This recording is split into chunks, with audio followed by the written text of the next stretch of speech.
Hello po sa inyong lahat mga ka-crypto. Ako po si Pinoy Crypto Trader at sa video na ito ay atin pong pag-uusapan ang tungkol sa balitang ito kung saan ang sabi po rito ay unknown whale moves 95 million XRP to Binance. Ayan, meron daw pong isang hindi kilalang whale dito o isang malaking investor ni XRP.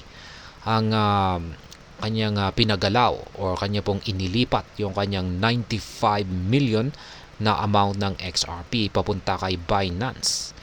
Kaya ayan, napakalaking halaga po ito ng XRP. 95 million. Ayan, ano kayang binabalak ng di kilalang whale na ito? Kaya yan po ang siyang ating pag-uusapan sa video na ito. Pero bago po tayo magpatuloy, ay nais ko lamang po munang bigyang linaw ang aking disclaimer kung saan ang nilalaman po ng video na ito ay hindi po ito isang financial advice. For education and information purposes lamang po ang layunin nito. At ayan, sa atin pong pagpapatuloy ay ang sabi po dito ay the XRP market endured another voluminous whale transfer as an unknown wallet moved 95 million XRP to Binance. Ayan, ang market daw po ni XRP ay nakaranas na naman ng isang napakalaking whale transfer kung saan ay galing po ito sa unknown wallet or hindi kilalang wallet. Yan, sapagkat yung kanyang transfer dito ay umaabot po ng 95 million na halaga ng XRP at kanya po itong ipinasok kay Binance. Ngayon, sa mga hindi nakakaalam ay yung mga galing po kasi sa mga wallet na mga asset, kung pag ipapasok po ito sa isang crypto exchange, lalong-lalo na kay Binance, ay meron po itong mataas po yung intensyon na mukhang ito ay magbebenta.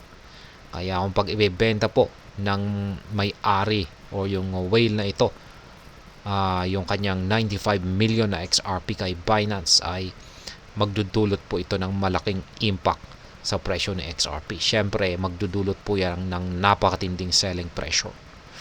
Yan, selling pressure or bearish pressure. Kaya ang outcome niyan ay siyempre babagsak ang presyo ng XRP. Maliban na rin po dyan ay siyempre magdudulot na rin ito ng takot sa ibang mga investor. Kaya siyempre yung mga ibang investor ay malamang ay uunahan na nila yung whale na ito.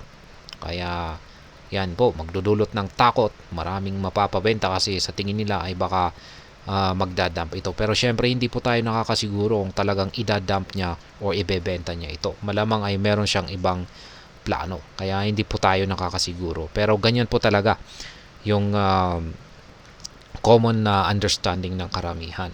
Na kapag may isang whale ang nag-transfer ng kanyang asset mula sa kanyang wallet papunta sa isang exchange, ay mataas po ang posibilidad na ito ay kanyang ibebenta. A recent whale activity has caught the attention of the XRP community. Data from Whale Alert showed that an unknown address moved 95 million XRP to leading crypto exchange Binance. Ayan, kay Binance pa nito inilipat. Kasi si Binance ang pinakamalaking crypto exchange sa buong mundo. Kaya ito po talaga yung exchange na pinaka the best kung saan ay pwedeng ibenta yung malalaking halaga or amount ng asset katulad nito, 95 million na XRP. Per on-chain analysis, the sending address RPZ2 4INF moved the funds to Binance Tag Wallet RDAE JPXR. The transaction happened in the early hours of Saturday of 04:48 UTC, with the asset worth nearly $50 million. At the time of the transfer, XRP was trading at 0.5229. Kaya yan, ganyan po kalaki yung halaga ng XRP token na ito, 95 million na XRP. Nagkakalaga po ito ng nearly or malapit na po sa $50 million. At yan po yung kanyang halaga noong sa XRP ay naglalaro sa presyong 0.5229.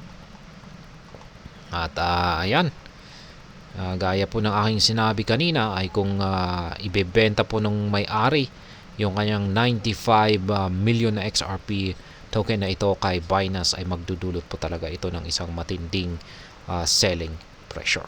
Pero yan, hindi po tayo nakakasiguro kung yan nga yung kanyang binabalak rito or baka may iba po siyang plano na hindi makakaapekto sa presyo ni XRP. At ayan, hanggang dito na lamang po tayo sa video na ito mga ka-crypto. Sana po ay inyong nagustuhan ang aking paliwanag sa video na ito. Kung inyo po itong nagustuhan, pakiclick lamang po ang like button nito. Para naman po sa mga bago lamang dito, kayo po ay aking inaanyayahan para mag-subscribe. Pakiclick na rin po ang bell icon nito dahil ito po ang siya magsisilbing notification nito sa mga bago kong videos na akin pong ina-upload sa aking YouTube channel na ito. Marami pong salamat sa panonood. Ingat po tayo lagi at God bless po sa ating lahat.